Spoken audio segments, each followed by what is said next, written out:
It is the first night of the so-called Wednesday Night Wars between All Elite Wrestling and NXT. So this is AEW's first show I'm going to review first, and then I'm going to review NXT and sort of compare the two, see how they stack up against each other. As this is the first week, they're going to be going up against each other for foreseeable future on a weekly basis. So AEW starts off with a video hype package. One thing to note when the show starts, it's in the Capital One Arena in Washington, D.C., which is actually a fairly big arena, and it looks like they've sold the place out. So it's quite the scene when you see a company outside of WWE able to have this big arena sold out. As Cody comes out for his entrance, he comes out to a really huge pop. It's very noticeable just how much the fans are behind him. The pyro that comes on when Cody's coming out just seems a little random. Just a bunch of different types of fireworks just coming out at once. Also, one thing I've noticed is AEW's sudden use of rainbow colors around the arena.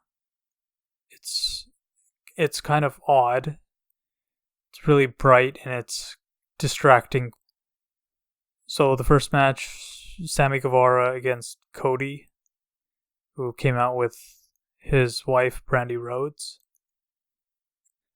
I'm not going to be doing too many highlights of the matches. Just want to do some, just anything that stood out and just my overall thoughts. So Guevara gets a lot of heat for pulling Brandy in his way when Cody goes for the suicide dive.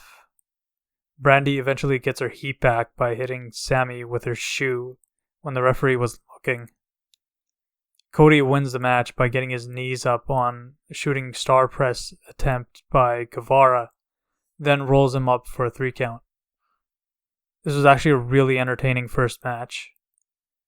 It's a beatdown on Cody by Jericho after Cody was interrupted from starting an interview with Tony Schiavone, which I don't think was a great thing to do. Could have just had the interview and then attacked him after. But an even stranger thing, cuts the commercial, which it's picture in picture, but still very strange timing for a commercial when you see Cody getting beat up by the champion. So then it comes back to Jericho, who sets up 2 chairs and Cody gets powerbombed onto the chairs. Next is MJF coming out against Brandon Cutler. MJF, up to his usual antics, he comes out with a microphone and demeans the crowd, and Cutler as well. And the match itself, nothing really to write home about. It was over with quickly. Cutler hurts his leg, and then MJF just finishes him with his version of the Fujiwara armbar called the Salt of the Earth. So, a strange looking finish, and then it cuts a commercial. Chris Van Vliet interviews Kevin Smith and Jason Mewes when we come back, and I like this interaction that he has with these guys, but it gets kind of weird when Jack Evans and Angelico interrupt, and then Private Party just kind of pop up next to Smith and Mewes to offer support, and then Jack Evans and Angelico back off. SCU with Scorpio Sky are doing a video package in front of the White House with Scorpio Sky doing a pretty bang on Obama impression, making fun of Washington D.C. And then they're getting interviewed by Tony Schiavone. Kaz and Daniels are going to be the ones who are in the tag tournament out of SCU. Lucha Brothers interrupt, of course, and they have a skirmish that's separated by officials. And it cuts to the Elite backstage, and then Jericho with Santana and Ortiz, who he's tagging with later tonight. It's kind of like eavesdropping on them as it's showing them having a conversation. Like you can actually hear the conversation, but it was just kind of a bit of nonsense that didn't really add anything. And next up is a match between Pac and Hangman Page. These two were supposed to have a match back at Double or Nothing, but that kind of fell through and they wrestled each other in England. Also, this was another very good match. Pac ended up cheating to win against Page by low blowing him and then hitting his top rope finisher, the Black Arrow, and then the Brutalizer submission. And this makes Pac undefeated at 2-0 in AEW so far, and Page losing for the second time in a row. But another thing I want to note is there was a commercial right before they started the match. I didn't like that they did that, and there was also another commercial during the match, which was picture-in-picture, but I mean, it's getting a little much here.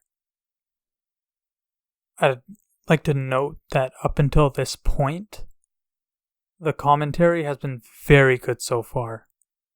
Tony Schiavone has come in to team with JR, Jim Ross, and Excalibur, and he mixes in with them really well. There's such a huge size difference between Rio and Nyla Rose for their match. They're wrestling for the AEW Women's title. There's another commercial after their entrances, right before the match begins. Again, still not a fan. I feel like at least they could have gone to commercial after Britt Baker came out. She's at the commentary booth. She came out before either of the wrestlers did. Also, in the pre-match introductions, the camera was at Rio for an uncomfortable amount of time. Also, just during the match, I didn't understand why Nyla would get a chair out and motion like she's about to hit Rio, which would get her DQ'd and lose the title. And another commercial in the middle of the match. It's getting kind of annoying. Even if it is picture-in-picture, this is your first ever women's champion that you're having on the show. I mean, I don't feel like it's the time to have a commercial during the match. And I know I'm going to look like that guy, but I like to point out that during the Attitude Era, WWE started winning in the ratings by the time they stopped using the practice of commercials during the matches.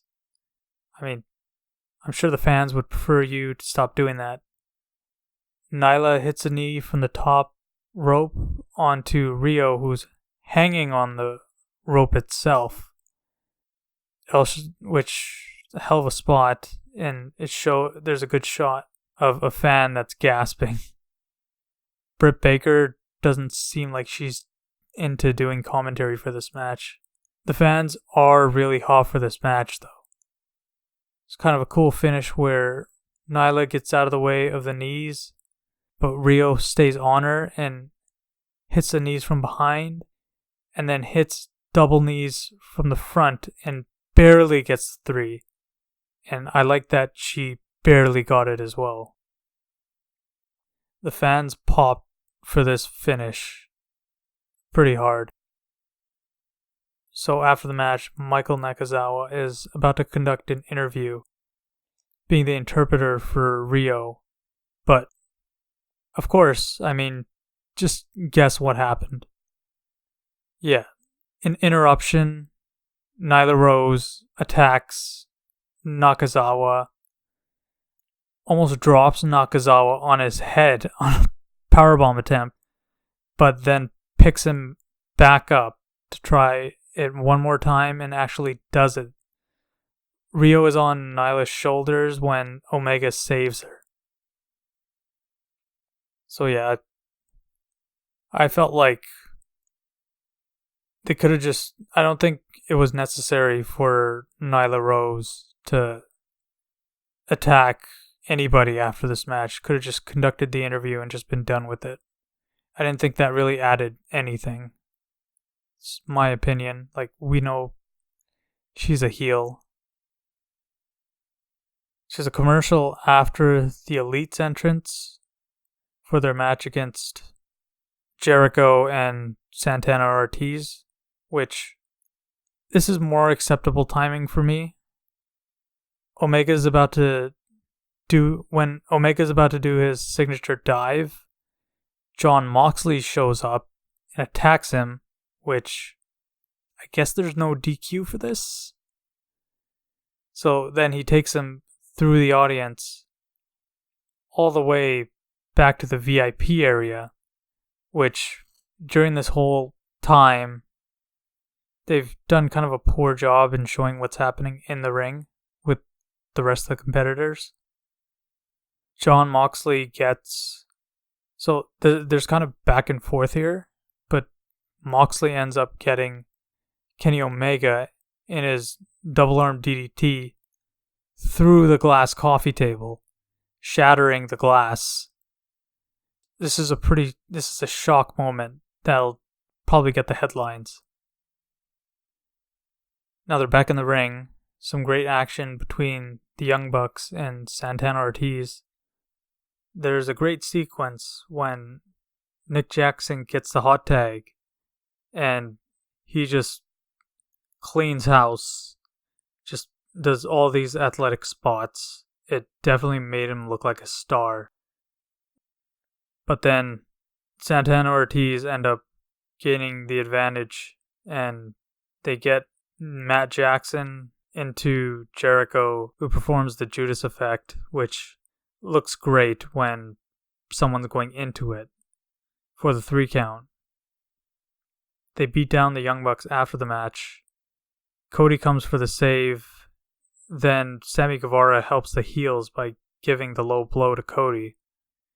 Dustin Rhodes comes in for the save, taking everyone out, but then Jake Hager makes his first appearance and attacks the babyfaces, the former Jack Swagger in WWE. Hager looked very good here, showed great intensity, and JR put over his real-life athletic accolades. He hits a gut-wrench powerbomb on Dustin Rhodes through a wood podium, it looked like. Judas Effect elbow looked pretty deadly when Jericho hit it on Cody. The show ends as the heels seem to make a new faction. Now, moving on to NXT. So NXT's taking place at Full Sail University in just outside Orlando, Florida. It's a pretty small venue when you compare it to what AEW had. So Mauro Ranallo announces that the first 30 minutes of the show is commercial free. Title match between Matt Riddle, who fist bumps Regal when he comes out, and Adam Cole is up first, which I'm really looking forward to this. So during the match, one thing I noticed, I didn't like the shaking of the camera when Adam Cole kicks Riddle in the corner. Please don't do that. Great sequence in the match ending with Riddle hitting a PK onto Cole. I also enjoyed the fireman's carry reversal into the backstabber by Cole.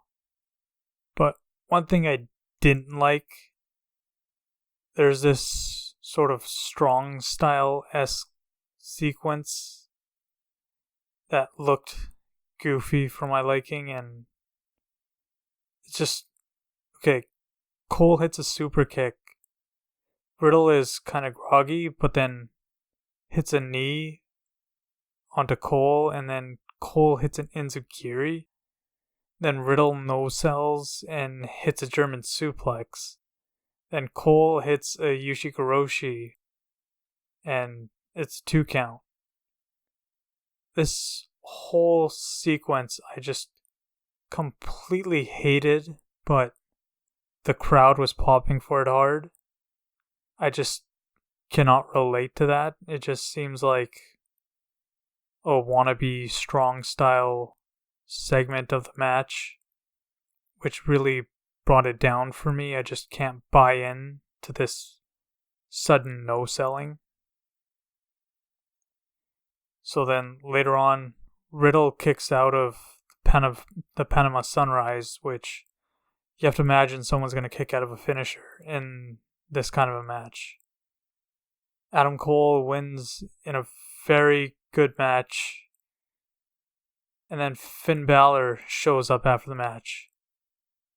Balor announces that he's in NXT, and seemingly it looks like he may be Adam Cole's next sort of opponent for the NXT title.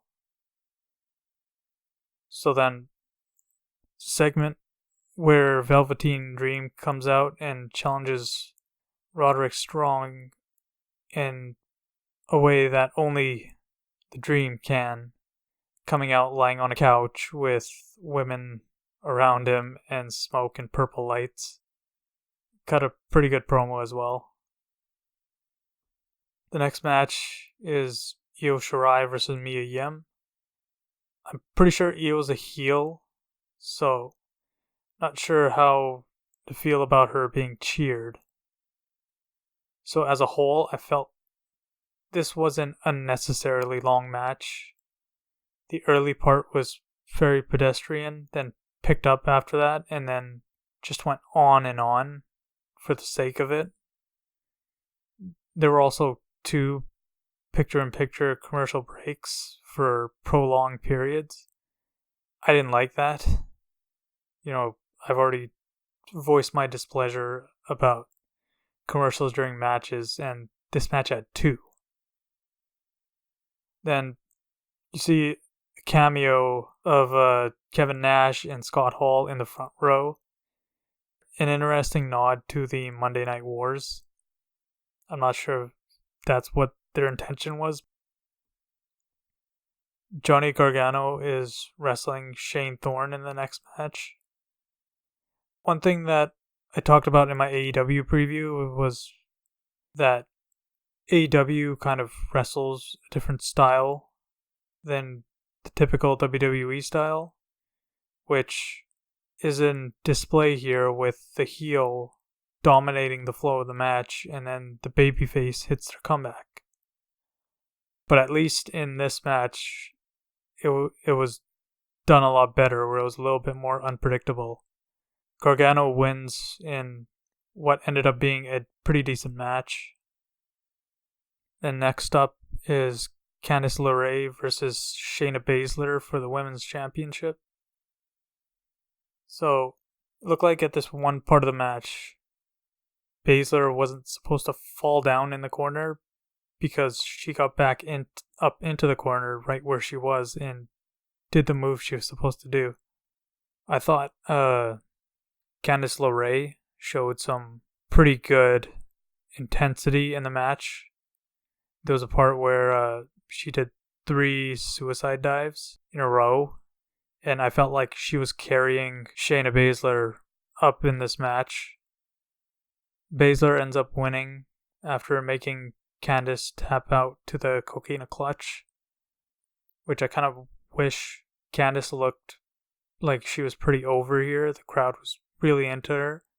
I would have preferred if they just let her go out instead of tapping, keeping her looking strong, but that's just me. The next match is Pete Dunne versus Danny Burch. It was a very fast-paced beginning to the match, with Dunne getting the better of the action. Dunne ends up winning in an okay match, I would say. Damian Priest attacks him after the match. Then after this whole segment, Adam Cole's backstage in an interview. Then the rest of the Undisputed Era show up to talk about Finn Balor, and he tells them to forget about him and just get in the zone for the tag match they have coming up. I feel like this segment showcases just how good of a leader Adam Cole is for this group. So then, in the next match, Street Profits come out with Wale, and, the whole thing in the beginning of the match with the cups. Then Undisputed Era with their entrance, Kyle O'Reilly, the Ayatollah of air guitar, as Mauro Ranallo has coined him. One thing I like about this match is that one side is clearly the babyface and one side is clearly the heels. If you're going to have heels and babyfaces, at least get the crowd reaction, or else don't bother having heels and babyfaces.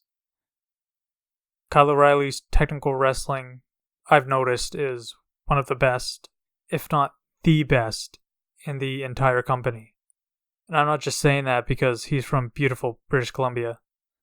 Kind of making fun of a random comment that Mauro Ranallo threw in there for some reason. So, this is a hot tag by Montez Ford after a very long time coming, in my opinion, to get Dawkins in. Like, for me, he was wrestling the whole time without the tag, just getting beat down by the Undisputed Era. If a wrestler's getting beat down by two guys for that long, I feel like they should put them away, or else they're not very good at being wrestlers. It's my opinion. That's kind of a little problem I have with this whole taking so long for the hot tag. But later on, some weird commentary when Bobby Fish helps get O'Reilly to the middle of the ring so Dawkins can't get out of his leg lock. McGuinness states that Fish has a 5 count to get out of the ring when the referee clearly isn't making any count of any kind. I liked how they did a spot where Fish did a splash, Dawkins got out of the way and made the tag, so Ford hits his own splash on Fish, who's on the ground. Roderick Strong distracts the Street Profits, causing the Undisputed Era to retain the tag titles with the high-low. I thought this was a pretty good match.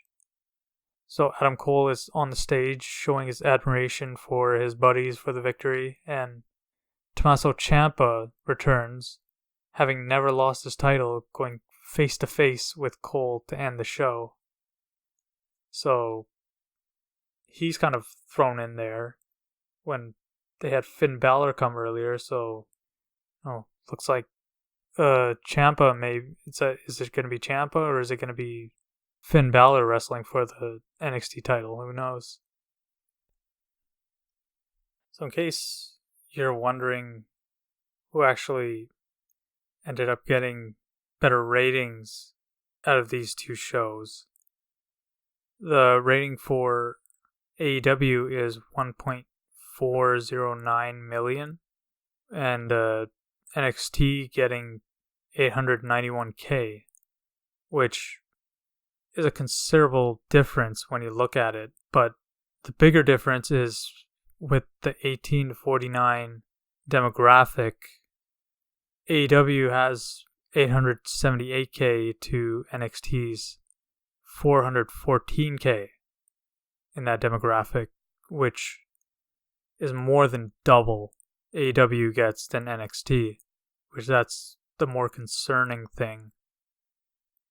I was expecting AEW to get like somewhere around a 1.3 and NXT to get 800k, but if you're wondering my thoughts as to why, like I went over this on my preview for these two shows. I felt like people are going to be curious about AEW, this new promotion, to see what all the hype is about and see this possible competitor for WWE, which is like, the traditional powerhouse of professional wrestling. And NXT is going to be left in the dust just because of the fact that it is WWE's developmental brand. You can't escape that reality. I mean, I wouldn't expect them to be getting the same amount of ratings that AEW would get. So if anybody's thinking, oh wow, AEW is like winning this war, I don't think that's the way it should be viewed. I know there's probably going to be a lot of headlines that are going to be saying, oh, AEW crushed NXT in the ratings. For me, that's not what it's about. WWE is pretty much using NXT as cannon fodder here to gauge their competition. But I think they're still going to use NXT to try to cut into AEW's business, trying to find clever ways to do that, but it's going to be all for naught, in my opinion. Because, like I said, NXT is their developmental brand. And AEW is its own entity presenting pro wrestling in their own way. So as far as my thoughts on AEW, their show as a whole, I thought they had the better show. I liked the flow of the matches. The chemistry with the commentary team was amazing and surprised me, quite frankly. And I thought none of the matches were particularly bad, although there was the MJF versus Cutler match, which was over pretty early and served its purpose to get MJF over, but the ending was kind of awkward. The commercials I felt were poorly timed, and I got sick of a lot of the run-ins. There were basically 2 times where there were any kind of promos or interviews. The other times, when they were going to do an interview, there was a run-in and someone's getting attacked. There were also too many interruptions and attacks throughout the show, and it's annoying when it keeps happening. The Nyla Rose one especially felt very unnecessary. I like that the vibe of the show feels grungier, but the bright colors they use clash with that and are distracting in their presentation. Hopefully they'll get rid of that or integrate their color scheme a lot better, at least. But I would prefer they just ditch the bright colors altogether. As far as NXT, although I did enjoy the tag title match and the NXT title match, the rest of the show was forgettable for the most part. The NXT title match even had its own problem for me. Like I've already said, I've said my piece and don't want to blow a gasket over it again. And I talked about how AEW didn't have many promos or interviews. NXT actually had even less and went on longer. They had lots of wrestling, but some of it wasn't actually compelling and could have been saved for next week's show, or in the case of Io Shirai and Mia Yim, they went on too long. I also felt as if the promo packages were more presenting NXT, assuming you knew NXT was already amazing instead of trying to attract new viewers. I don't know if that makes sense. AEW, with their video packages, knew that they needed to inform people about what they were doing, but that's also because they've been trying to attract new fans throughout this entire process. So they make it easier to integrate curious watchers to their show. And lastly, I just want to state in general, please don't do commercials during matches, guys. Please. Stop doing it. Hopefully that doesn't fall on deaf ears, but yeah, those are my thoughts.